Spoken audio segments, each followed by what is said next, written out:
I'd like to tell you about the strangest secret in the world.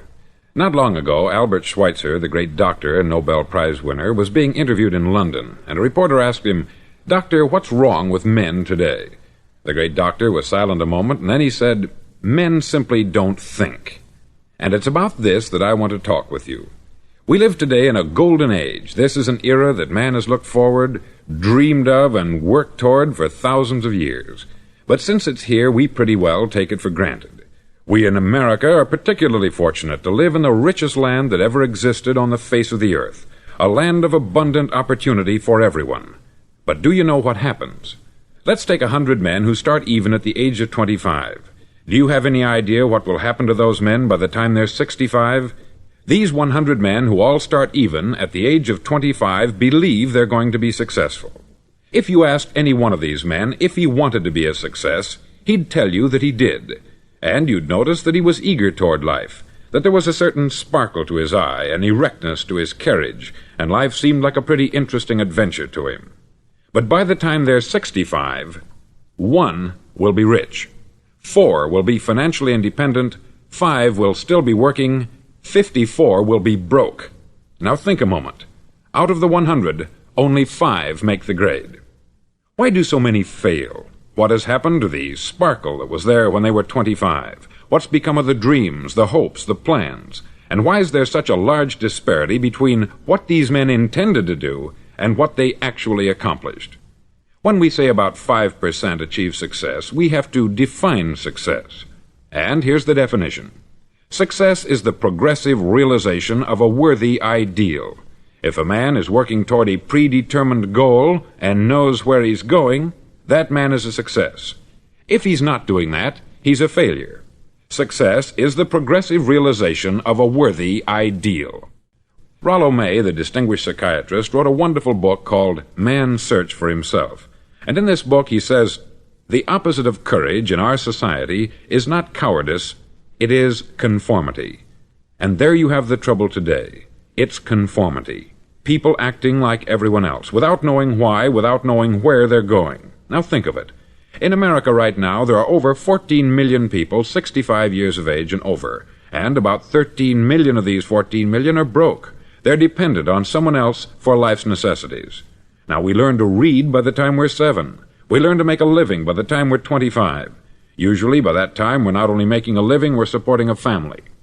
And yet, by the time we're 65, we haven't learned how to become financially independent in the richest land that has ever been known.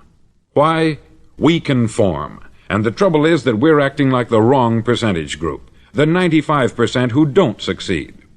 Now, why do these people conform? Well, they don't know, really. These people believe that their lives are shaped by circumstances, by things that happen to them, by exterior forces. They're outer-directed people. A survey was made one time that covered a lot of men, working men, and these men were asked this question: why do you work? Why do you get up in the morning? 19 out of 20 had no idea. If you ask them, they'll say, everyone goes to work in the morning. And that's the reason they do it, because everyone else is doing it.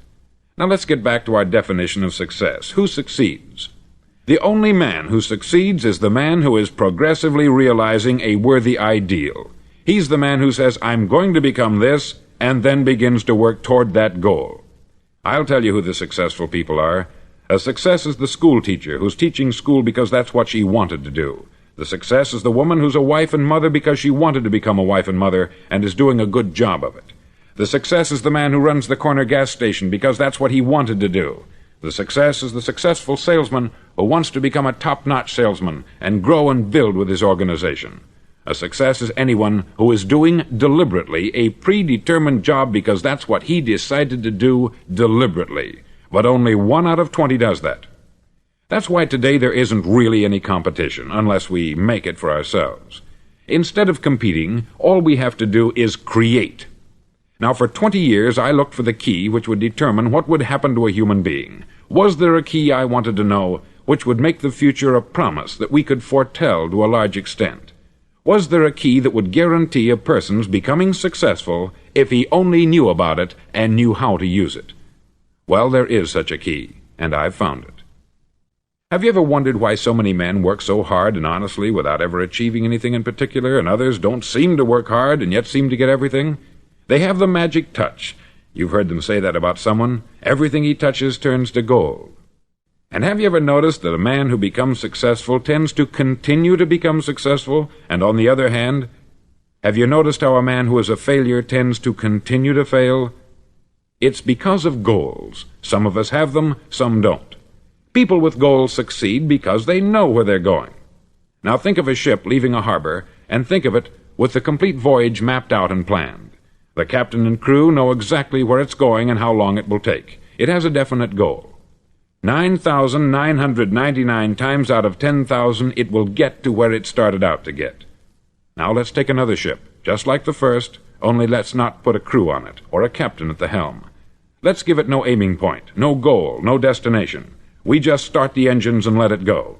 I think you'll agree with me that if it gets out of the harbor at all, it will either sink or wind up on some deserted beach a derelict.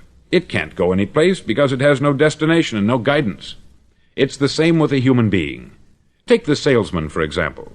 There is no other person in the world today with the future of a good salesman. Selling is the world's highest paid profession, if we're good at it and if we know where we're going. Every company needs top-notch salesmen, and they reward those men. The sky is the limit for them. But how many can you find? Someone once said, "The human race is fixed, not to prevent the strong from winning, but to prevent the weak from losing." The American economy today can be likened to a convoy in time of war. The entire economy is slowed down to protect its weakest link, just as the convoy had to go at the speed that would permit its slowest vessel to remain in formation. That's why it's so easy to make a living today. It takes no particular brains or talent to make a living and support a family today. So we have a plateau of so-called security, if that's what a person's looking for. But we do have to decide how high above this plateau we want to aim for. Now let's get back to the strangest secret in the world, the story that I wanted to tell you today. Why do men with goals succeed in life, and men without them fail? Well, let me tell you something which, if you really understand it, will alter your life immediately. If you understand completely what I'm going to tell you from this moment on, your life will never be the same again. You'll suddenly find that good luck just seems to be attracted to you. The things you want just seem to fall in line. And from now on, you won't have the problems, the worries, the gnawing lump of anxiety that perhaps you've experienced before. Doubt, fear, well, they'll be things of the past. Here's the key to success, and the key to failure. We become what we think about. Now let me say that again. We become what we think about. Throughout all history, the great wise men and teachers, philosophers and prophets have disagreed with one another on many different things. It is only on this one point that they are in complete and unanimous agreement. Listen to what Marcus Aurelius, the great Roman emperor, said. He said, "A man's life is what his thoughts make of it." Disraeli said this, "Everything comes if a man will only wait. I have brought myself by long meditation to the conviction that a human being with a settled purpose must accomplish it, and that nothing can resist a will that will stake even existence for its fulfillment."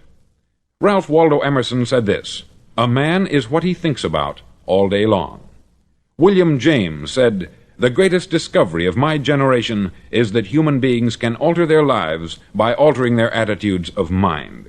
And he also said, "We need only in cold blood act as if the thing in question were real, and it will become infallibly real by growing into such a connection with our life that it will become real.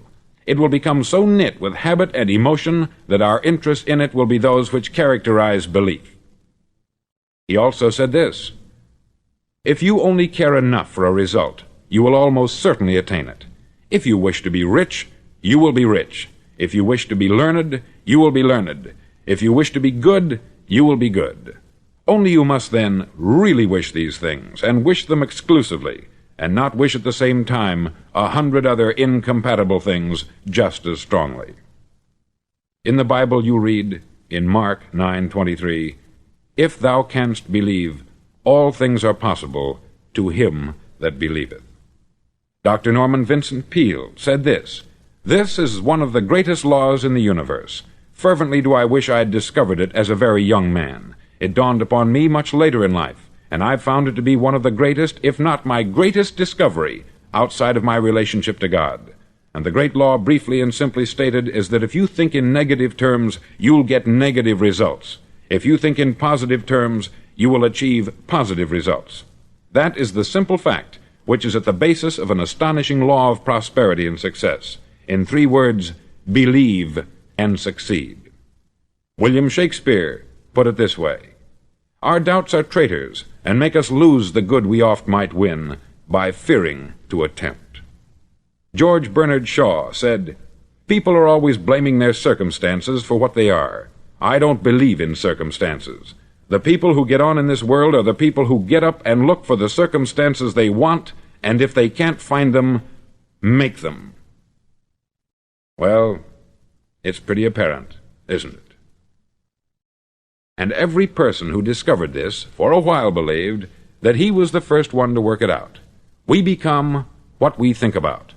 Now, it stands to reason that a person who's thinking about a concrete and worthwhile goal is going to reach it, because that's what he's thinking about. And we become what we think about. Conversely, the man who has no goal, who doesn't know where he's going, and whose thoughts must therefore be thoughts of confusion and anxiety and fear and worry, becomes what he thinks about. His life becomes one of frustration, fear, anxiety, and worry. And if he thinks about nothing, he becomes nothing. Now, how does it work? Why do we become what we think about? Well, I'll tell you how it works as far as we know. Now, to do this, I want to tell you about a situation that parallels the human mind. Suppose a farmer has some land, and it's good, fertile land. Now, the land gives the farmer a choice. He may plant in that land whatever he chooses. The land doesn't care. It's up to the farmer to make the decision. Now, remember, we're comparing the human mind with the land, because the mind, like the land, doesn't care what you plant in it. It will return what you plant, but it doesn't care what you plant. Now, let's say that the farmer has 2 seeds in his hand. One is a seed of corn, the other is nightshade, a deadly poison. He digs 2 little holes in the earth, and he plants both seeds, one corn, the other nightshade. He covers up the holes, waters, and takes care of the land, and what will happen? Invariably, the land will return what is planted. As it's written in the Bible, "As ye sow, so shall ye reap." Remember, the land doesn't care. It will return poison in just as wonderful abundance as it will corn. So up come the 2 plants, one corn, one poison. Now, the human mind is far more fertile, far more incredible and mysterious than the land, but it works the same way. It doesn't care what we plant. Success, failure. A concrete, worthwhile goal, or confusion, misunderstanding, fear, anxiety, and so on. But what we plant, it will return to us. You see, the human mind is the last great unexplored continent on the earth. It contains riches beyond our wildest dreams. It will return anything we want to plant. Now, you might say, well, if that's true, why don't people use their minds more? Well, I think they've figured out an answer to that, too. Our mind comes as standard equipment at birth. It's free, and things that are given to us for nothing we place little value on. Things that we pay money for, we value. The paradox is that exactly the reverse is true. Everything that's really worthwhile in life came to us free. Our mind, our soul, our body, our hopes, our dreams, our ambitions, our intelligence, our love of family and children and friends. All these priceless possessions are free, but the things that cost us money are actually very cheap and can be replaced at any time. A good man can be completely wiped out and make another fortune.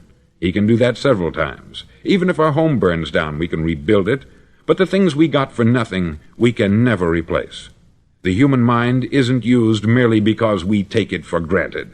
Familiarity breeds contempt. It can do any kind of job we assign to it, but generally speaking, we use it for little jobs instead of big important ones. Universities have proved that most of us are operating on about 10% of our abilities. Decide now, what is it you want? Plant your goal in your mind. It's the most important decision you'll ever make in your entire life. Do you want to be an outstanding salesman, a better worker at your particular job? Do you want to go places in your company, in your community? All you've got to do is plant that seed in your mind. Care for it. Work steadily toward your goal, and it will become a reality. It not only will, there's no way that it cannot. You see, that is a law, like the laws of Sir Isaac Newton, the laws of gravity. If you get on top of a building and jump off, you'll always go down. You'll never go up. And it's the same with all the other laws of nature. They always work, they're inflexible. Think about your goal in a relaxed, positive way. Picture yourself in your mind's eye as having already achieved this goal. See yourself doing the things you will be doing when you've reached your goal. Ours has been called the phenobarbital age, the age of ulcers and nervous breakdowns. At a time when medical research has raised us to a new plateau of good health and longevity, far too many of us worry ourselves into an early grave trying to cope with things in our own little personal ways, without learning a few great laws that will take care of everything for us. These things we bring on ourselves through our habitual way of thinking. Every one of us is the sum total of his own thoughts. He is where he is because that is exactly where he really wants to be, whether he'll admit that or not. Each of us must live off the fruit of his thoughts in the future, because what you think today and tomorrow, next month and next year, will mold your life and determine your future. You're guided by your mind. I remember one time I was driving through Arizona and I saw one of those giant earth-moving machines roaring along the road at about 35 miles an hour with what looked like 20 tons of dirt in it, a tremendous, incredible machine, and there was a little man perched way up on top with the wheel in his hands guiding it. And as I drove along, I was struck by the similarity of that machine to the human mind. Just suppose you're sitting at the controls of such a vast source of energy. Are you going to sit back and fold your arms and let it run itself into a ditch? Or are you going to keep both hands firmly on the wheel and control and direct this power to a specific, worthwhile purpose? It's up to you. You're in the driver's seat. You see, the very law that gives us success is a two-edged sword. We must control our thinking. The same rule that can lead a man to a life of success, wealth, happiness, and all the things he's ever dreamed of for himself and his family, that very same law can lead him into the gutter. It's all in how he uses it, for good or for bad. This is the strangest secret in the world. Now, why do I say it's strange, and why do I call it a secret? Actually, it isn't a secret at all. It was first promulgated by some of the earliest wise men, and it appears again and again throughout the Bible. But very few people have learned it, understand it. That's why it's strange, and why, for some equally strange reason, it virtually remains a secret. I believe that you could go out and walk down the main street of your town and ask one man after another what the secret of success is, and you probably wouldn't run into one man in a month who could tell you. Now, this information is enormously valuable to us, if we really understand it and apply it. It's valuable to us not only for our own lives, but the lives of those around us, our family, employees, associates, and friends. Life should be an exciting adventure. It should never be a bore. A man should live fully, be alive. He should be glad to get out of bed in the morning. He should be doing a job he likes to do because he does it well. One time I heard Grove Patterson make a speech, the editor-in-chief of the Toledo Daily Blade, and as he concluded his speech, he said something that I've never forgotten. He said something like this: "My years in the newspaper business have convinced me of several things, among them that people are basically good, and that we came from someplace, and we're going someplace. So we should make our time here an exciting adventure. The architect of the universe didn't build a stairway leading nowhere." And the greatest teacher of all, the carpenter from the plains of Galilee, gave us the secret time and time again. "As ye believe, so shall it be done unto you." I've explained the strangest secret in the world and how it works. Now I want to explain how you can prove to yourself the enormous returns possible in your own life by putting this secret to a practical test. I want you to make a test that will last 30 days. Now, it isn't going to be easy. If you'll give it a good try, it will completely change your life for the better. Back in the 17th century, Sir Isaac Newton, the English mathematician and natural philosopher, gave us some natural laws of physics which apply as much to human beings as they do to the movement of bodies in the universe. Now, one of these laws is that for every action, there is an equal and opposite reaction. Simply stated, as it applies to you and me, it means we can achieve nothing without paying the price. The results of your 30-day experiment will be in direct proportion to the effort you put forth. To be a doctor, you must pay the price of long years of difficult study. To be successful in selling, and remember that each of us succeeds to the extent of his ability to sell, selling our families on our ideas, selling education in schools, selling our children on the advantages of living the good and honest life, selling our associates and employees on the importance of being exceptional people, to, of course, the profession of selling itself. But to be successful in selling our way to the good life, we must be willing to pay the price. Now, what is that price? Well, it's many things. First, it's understanding emotionally, as well as intellectually, that we literally become what we think about, that we must control our thoughts if we're to control our lives. It's understanding fully that, as ye sow, so shall ye reap. Secondly, it's cutting away all the fetters from the mind and permitting it to soar as it was divinely designed to do. It's the realization that your limitations are self-imposed, and that the opportunities for you today are enormous beyond belief. It's rising above narrow-minded pettiness and prejudice. Thirdly, to use all your courage to force yourself to think positively on your own problem, to set a definite and clearly defined goal for yourself, to let your marvelous mind think about your goal from all possible angles, to let your imagination speculate freely upon many different possible solutions, to refuse to believe there are any circumstances sufficiently strong to defeat you in the accomplishment of your purpose, to act promptly and decisively when your course is clear, and to keep constantly aware of the fact that you are, at this moment, standing in the middle of your own acre of diamonds, as Russell Conwell used to point out. Fourth, save at least 10% of what you earn. It's also remembering that no matter what your present job, it has enormous possibilities if you're willing to pay the price. Now let's just go over the important points in the price each of us must pay to achieve the wonderful life that can be ours. It is, of course, worth any price. 1. You will become what you think about. 2. Remember the word imagination. Let your mind soar. 3. Courage. Concentrate on your goal every day. 4. Save 10% of what you earn. And action. Ideas are worthless unless we act on them.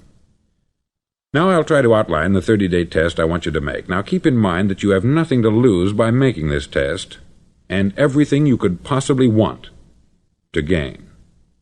There are two things that may be said of everyone. Each of us wants something, and each of us is afraid of something. I want you to write on a card what it is you want more than anything else. It may be more money. Perhaps you'd like to double your income or make a specific amount of money. It may be a beautiful home. It may be success at your job. It may be a particular position in life. It could be a more harmonious family. Each of us wants something. Write down on your card specifically what it is that you want. Make sure it's a single goal and clearly defined. You needn't show it to anyone, but carry it with you so that you can look at it several times a day. Think about it in a cheerful, relaxed, positive way each morning when you get up, and immediately you have something to work for, something to get out of bed for, something to live for. Look at it every chance you get during the day and just before going to bed at night. As you look at it, remember that you must become what you think about, and since you're thinking about your goal, you realize that soon it will be yours. In fact, it's yours really the moment you write it down and begin to think about it. Look at the abundance all around you as you go about your daily business. You have as much right to this abundance as any other living creature. It's yours for the asking. Now we come to the difficult part.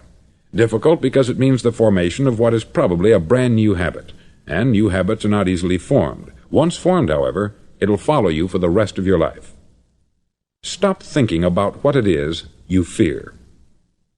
Each time a fearful or negative thought comes into your consciousness, replace it with a mental picture of your positive and worthwhile goal. There will come times when you will feel like giving up. It's easier for a human being to think negatively than positively. That's why only 5% is successful. You must begin now to place yourself in that group. For 30 days you must take control of your mind. It will think only about what you permit it to think. Each day for this 30-day test, do more than you have to do. In addition to maintaining a cheerful, positive outlook, give of yourself more than you've ever done before. Do this knowing that your returns in life must be in direct proportion to what you give. The moment you decide on a goal to work toward, you're immediately a successful person. You're then in that rare and successful category of people who know where they're going. Out of every 100 people, you belong to the top 5. Don't concern yourself too much with how you're going to achieve your goal. Leave that completely to a power greater than yourself. All you have to do is know where you're going. The answers will come to you of their own accord. Remember these words from the Sermon on the Mount, and remember them well. Keep them constantly before you this month of your test. Ask, and it shall be given you. Seek, and ye shall find. Knock, and it shall be opened unto you. For every one that asketh receiveth, and he that seeketh findeth, and to him that knocketh it shall be opened. It's as marvelous and as simple as that. In fact, it's so simple that in our seemingly complicated world it's difficult for an adult to understand that all he needs is a purpose and faith. For 30 days, do your best. If you're a salesman, go at it as you've never done before, not in hectic fashion, but with the calm, cheerful assurance that time well spent will give you the abundance in return you deserve and want. No matter what your job, do it as you've never done it before for 30 days. And if you've kept your goal before you every day, you'll wonder and marvel at this new life you've found. Dorothea Brand, outstanding editor and writer, discovered it for herself and tells about it in her fine book, Wake Up and Live. Her entire philosophy is reduced to the words, act as though it were impossible to fail. She made her own test with sincerity and faith, and her entire life was changed to one of overwhelming success. Now you make your test for 30 full days. Don't start your test until you've made up your mind to stick with it. You see, by being persistent, you're demonstrating faith. Persistence is simply another word for faith. If you didn't have faith, you would never persist.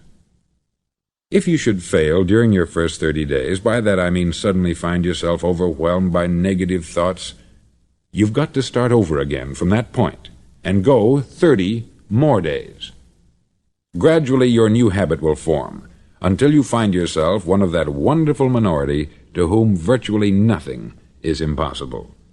Don't forget the card. It's vitally important as you begin this new way of living.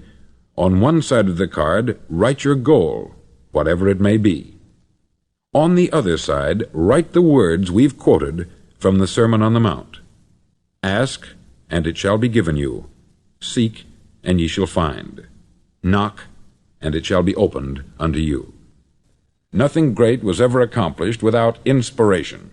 See that during these crucial first 30 days, your own inspiration is kept at a peak.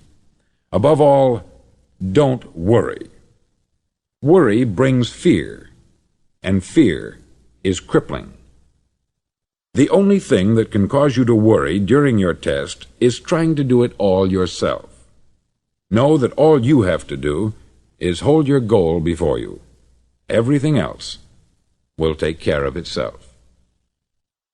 Remember also to keep calm and cheerful. Don't let petty things annoy you and get you off course. Now, since making this test is difficult, some may say, well, why should I bother? Well, look at the alternative. No one wants to be a failure. No one really wants to be a mediocre individual. No one wants a life constantly filled with worry, fear, and frustration. Therefore, remember that you must reap that which you sow. If you sow negative thoughts, your life will be filled with negative things. If you sow positive thoughts, your life will be cheerful, successful, and positive. Now, gradually, you will have a tendency to forget what you've heard on this record. Play it often. Keep reminding yourself of what you must do to form this new habit. Gather your whole family about and listen to what's been said here at regular intervals. You know, most men will tell you that they want to make money without understanding the law. The only people who make money work in the mint. The rest of us must earn money. This is what causes those who keep looking for something for nothing or a free ride to fail in life. The only way to earn money is by providing people with services or products which are needed and useful. We exchange our product or service for the other man's money. Therefore, the law is that our financial return will be in direct proportion to our service. Success is not the result of making money. Making money is the result of success, and success is in direct proportion to our service. Most people have this law backwards. They believe that you're successful if you earn a lot of money. The truth is that you can only earn money after you're successful. It's like the story of the man who sat in front of the stove and said to it, "Give me heat, and then I'll add the wood."